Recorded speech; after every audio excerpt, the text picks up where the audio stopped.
పిల్లలకు రాసిన పత్రిక 2వ అధ్యాయం 7-8 వచనాలు చూడండి. మనుషుల పోలిక పుట్టి దాసుని స్వరూపమును ధరించుకొని తన్ను తానే రిక్తునిగా చేసుకొని ఆయన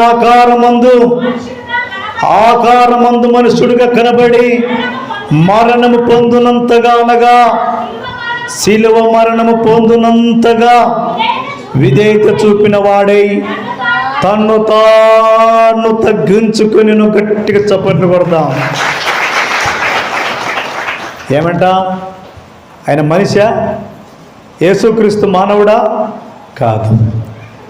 ఆయన మానవుడు మాత్రమే కాదండి, సంపూర్ణ దైవ మానవుడిగా మానవుల యొక్క పాప పరిహారార్థం కోసమే ఆయన సంపూర్ణ మానవుడిగా పుట్టాడు.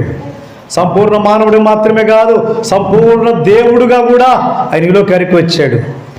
సంపూర్ణ మానవుడిగా వచ్చి ఏం చేశాడు? శిలువ మరణానికి అప్పగించుకొని ఆయన చనిపోయాడు. సంపూర్ణ దేవునిగా ఏం చేశాడు? చనిపోయినటువంటి వారిని బ్రతికించాడండి. లాజరు చనిపోయి 4 దినములైంది, అప్పటికే సమాధిలో పెట్టారు. అయితే దేవుని కార్యం అక్కడ నెరవేర్చబడాలి కాబట్టి ఆయన ఆలస్యంగా వచ్చాడు. చనిపోయినటువంటి లాజరు ఎక్కడైతే సమాధిలో పెట్టబడ్డాడో ఆ సమాధి దగ్గరికి యేసుప్రభువారు వచ్చినప్పుడు యేసుప్రభువారు ఒకటే మాట ఆజ్ఞాపించాడు. ఏమన్నాడు చెప్పండి? లాజరు బయటికి రా అనగా లాజరేమయ్యాడు?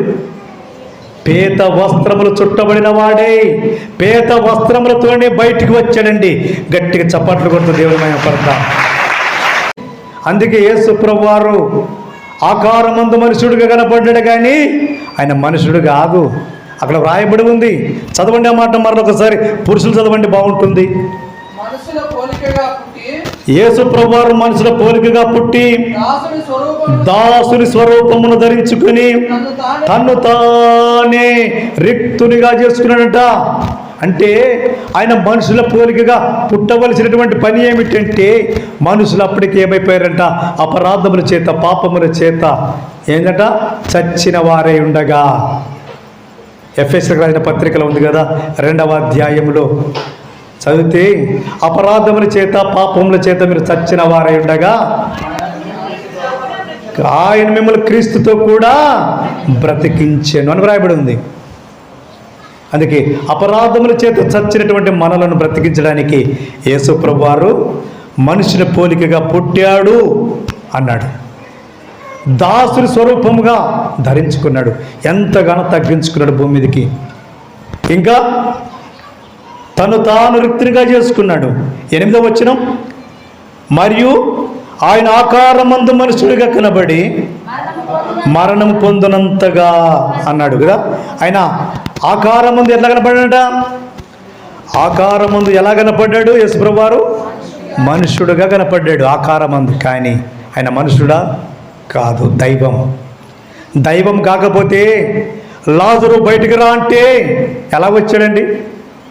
ఆయన దైవం కాబట్టి, ఆయన మాటలు అంత శక్తి ఉంది కాబట్టి ఆయన బయటకు వచ్చాడు, లాజరును బ్రతికించాడు. అందుకే యోహాను సువార్తలో చూస్తే 1వ అధ్యాయంలో 1వ వచనమును చూస్తే అక్కడ వ్రాయబడి ఉంది, ఆదియందు వాక్యముండెను, వాక్యము దేవుని యొద్ద ఉండెను, వాక్యమే దేవుడై ఉండెను అని వ్రాయబడి ఉంది కదా. ఏమైందట? ఆదియందు ఏముందంట? ఆదియందు వాక్యం ఉందట. యేసుప్రభువారు 2026 సంవత్సరాల కిందటివాడా? పుడితే పుట్టినవాడా? పుట్టిస్తే పుట్టినవాడా? కాదు. ఆయన నిత్యుడు. యేసుప్రభువారు మానవుల యొక్క అపరాధముల కొరకు మాత్రమే మనుషుడుగా జన్మించవలసి వచ్చింది, కానీ ఆయన అప్పటికే ఉనికిలో ఉన్నవాడు. గట్టిగా చప్పట్లు కొట్టండి. ఆయన అప్పటికే ఉనికి కలిగిన వాడు. ఎవరు ఆయనను సృష్టించలేదు, ఎవరు ఆయనను పుట్టించలేదు, కానీ ఆయన అప్పటికే ఉనికిలో ఉన్నవాడు. అందుకే ఆది యందు ఏముందంట? వాక్యం ఉందంట. వాక్యం ఏమిటి? వాక్యం ఏమిటి? యేసుక్రీస్తు. ఆ వాక్యం ఎక్కడ ఉందంట? దేవుని యొద్ద ఉందంట. ఆ వాక్యం ఏమై ఉందట? దేవుని యొద్ద ఉన్న వాక్యం ఏమై ఉందట? దేవుడై ఉండేను. గట్టిగా చప్పట్లు కొడుతూ దేవుని మహిమ పడతాం కదా. 14వ వచనంలో అంటాడు కదా, శరీరధారి అయి కృపాసత్య సంపూర్ణుడిగా ఆయన మన మధ్యలో నివసించెను. ఆయన లేకుండా ఏది కలగలేదు అని వ్రాయబడింది. చదవండి, మూడవ వచనంలో వ్రాయబడుతున్నమాట. కలిగి ఉన్నది ఏదియో ఎవరంట? ఆయన. అమ్మా వినండి, కలిగి ఉన్నది ఏది ఆయన లేకుండగా కలగలేదు. ఈ రోజుల్లో చాలామంది పొరపాటు చేసుకుంటున్నారు. యేసు ప్రభు వారు దేవుడు కాదు, దేవుడు పుట్టిస్తే పుట్టినవాడు అనుకుంటారు. ఆయన అప్పటికే ఉనికిలో ఉన్నవాడు, అప్పుడే ఆయన నిత్యుడై ఉన్నవాడు.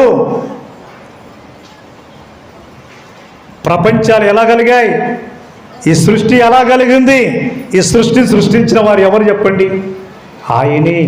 అక్కడ రాయబడింది, యేసు ప్రభు వారు లేకుండగా సృష్టి లేదు, ఆయన మాట లేకుండగా సృష్టి యావత్తు లేదు. అందుకే మరల చదువుని 3వ వచనం, కలిగి ఉన్నది ఏదియో అంటే ఈ సమస్తములో, ఈ ప్రపంచములో లేదా ఈ భూమి సృష్టి యావత్తు కూడా ఆయన లేకుండా ఏది కలగలేదు అని దాని అర్థం.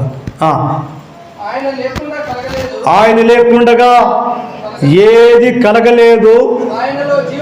ఆయనలో ఏముందంట? జీవముండెను. ఆ జీవము మనుషులకు వెలుగై ఉండెను.